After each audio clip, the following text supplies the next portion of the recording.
अस्सलाम वालेकुम viewers, welcome to my channel.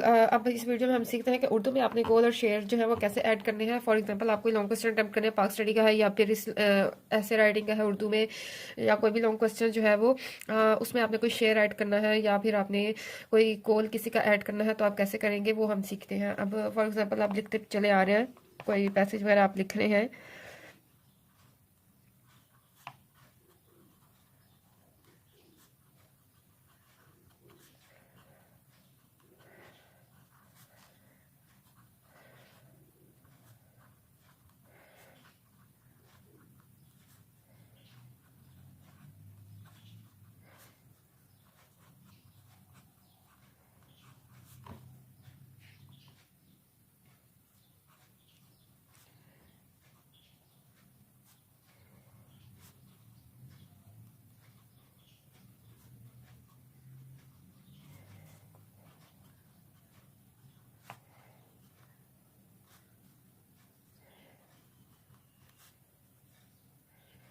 अब ये फॉर एग्जांपल आप लिख रहे हैं, इसके बाद आप कोई शेर कोट करना चाह रहे हैं, ठीक है। तो आप ये देखें, सबसे पहले आप जो है वो 604 कट मार्कर ही है ये। आप सिंपल मार्कर भी यूज़ कर सकते हैं। कोई बुलेट बना लें, उसके बाद शेर का जो है वो सिंबल जो होता है वो लगाएं, और उसके बाद आप शेर ऐड करें।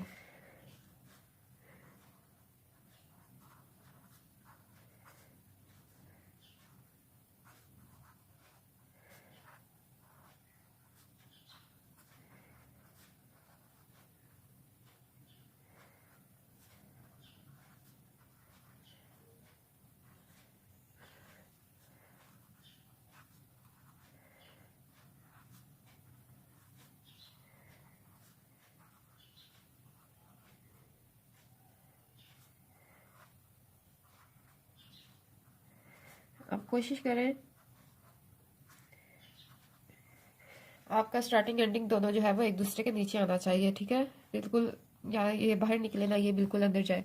अब इसके बाद आप ये बता सकते हैं कि ये किसका शेर है, लिखना चाहते हैं तो आप इस तरह ऐड कर लें कि ये इलामा इकबाल ने शेर लिखा है, ठीक है। अब ये देखें इससे फ़ायदा क्या होगा। फिर आप यहाँ से नेक्स्ट जो है फिर स्टार्ट कर दें,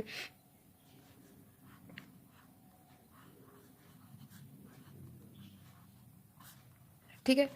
अब इससे फ़ायदा ये होता है कि एक तो प्रेजेंटेशन की तो प्रेजेंटेशन आती है, एग्जामिनर को भी आइडिया देखते पता लग जाता है इस बच्चे ने रेफरेंस दिए हैं, कोटेशन या शेर वगैरह ऐड किए हैं, प्लस ये भी बताया कि किसका शेर है, मीर तकी मीर का है, अल्लामा इकबाल का, या किसका भी है। प्लस ये सर लेंथ में भी इजाफा हो जाता है। अब देखिए 4 लाइन्स जो है वो शेर ने यूज़ कर ली, लेकिन इस तरह ऑकवर्ड भी नहीं लग रहा लिखा हुआ, और प्रेजेंटेशन बेस्ट आ रही है। आपको बार बार कह रहे हैं कि आपकी अपनी चॉइस है, आप ये नहीं स्किप करना चाहते लाइन, आप बुलेट नहीं लगाना चाहते तो मत लगाइए, आप इस तरह नाम इकबाल नहीं लिखना चाहते तो मत यूज़ करें, आप जस्ट 2 लाइनें स्किप कर लें, यानी 2 लाइनें यूज़ कर लें शेर में, ये आपकी अपनी चॉइस है। पर मैं आपको एक आइडिया दे रही हूँ, आपको अगर अच्छा लगे तो आप ज़रूर ट्राई करें। अपनी राइटिंग पे भी आपका डिपेंड करता है, अगर राइटिंग छोटी है या बड़ी है उसके अकॉर्डिंगली आप देख लें। प्लस अगर आपने जो है वो 2 शेर इकट्ठे ऐड करने हैं, ठीक है, तो आप उसको इस तरह ऐड कर सकते हैं।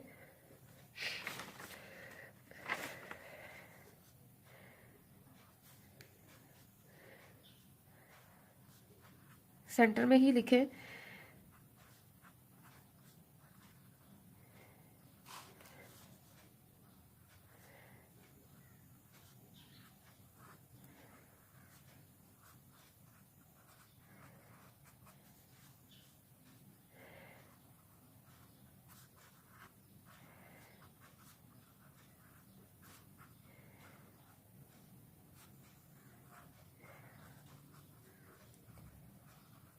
देखें बिल्कुल उसके नीचे लास्ट वर्ड आए।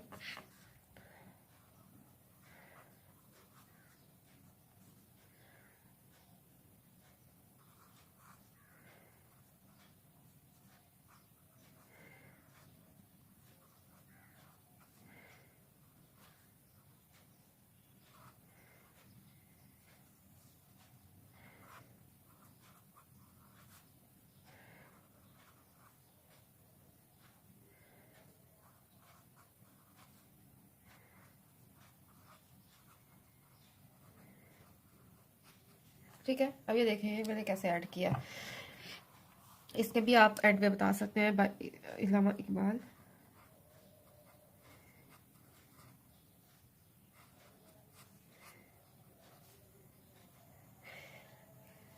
ठीक है, अब जो है अब हम देखते हैं कि आपने अगर कोई कोल ऐड करना है तो फिर वो कोल कैसे ऐड करेंगे।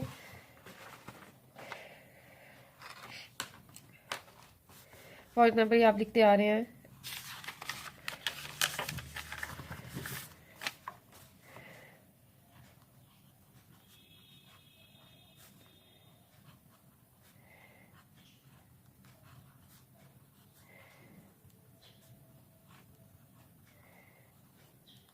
ठीक है, इसके बाद आपने कोई कोल ऐड करना है तो आप सिंपल मार्कर भी यूज़ कर सकते हैं। देखें, आप सिंपल मार्कर से भी लिख लें, मैं ज़्यादा कट मार्कर ही यूज़ करती हूँ, आपकी अपनी चॉइस है।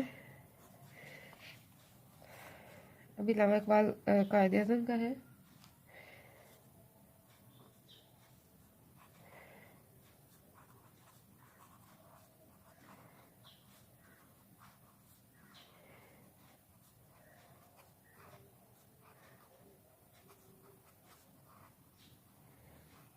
अगर कोल ज़रा लेंथी है तो आप जो है स्पेस जो है इतनी ज़्यादा मत छोड़िए।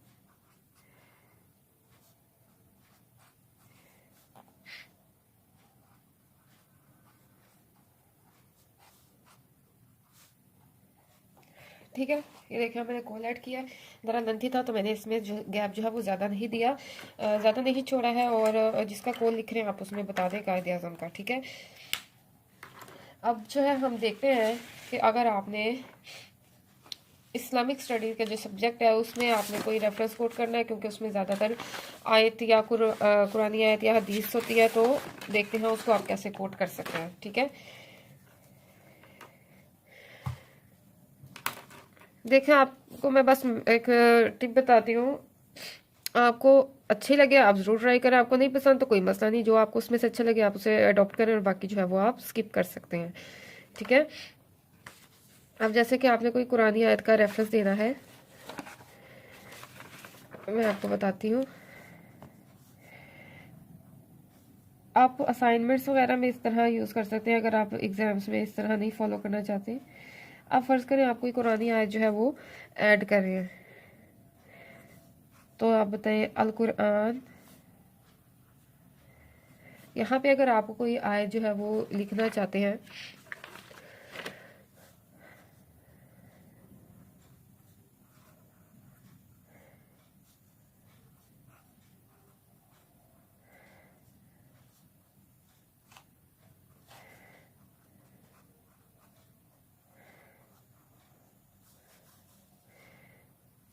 या आपने एक आयत लिखी है, इसके बाद आप इसका तर्जुमे की हेडिंग दें। और फॉर एग्जांपल आपने तर्जुमा जस्ट लिखना है तो आप लिखें अल कुरान और उसके नीचे तर्जुमा इस तरह, उसके बाद आप तर्जुमा लिखें।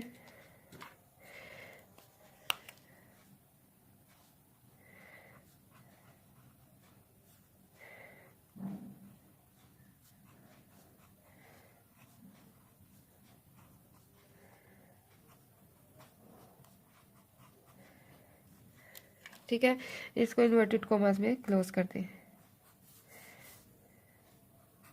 अभी देखें, इस्लामियात में या आप कोई और सब्जेक्ट में जो है रेफरेंस कोट कर रहे हैं तो आप इस तरह लिख सकते हैं, एक यहाँ पे एंडिंग की, यहाँ पे स्टार बनाया अल कुरान, उसका तर्जुमा या अगर हदीस या जो भी आप आयत लिखना चाहते हो आयत लिखी, तर्जुमा और इस तरह तर्जुमा इसमें क्लोज कर दिया।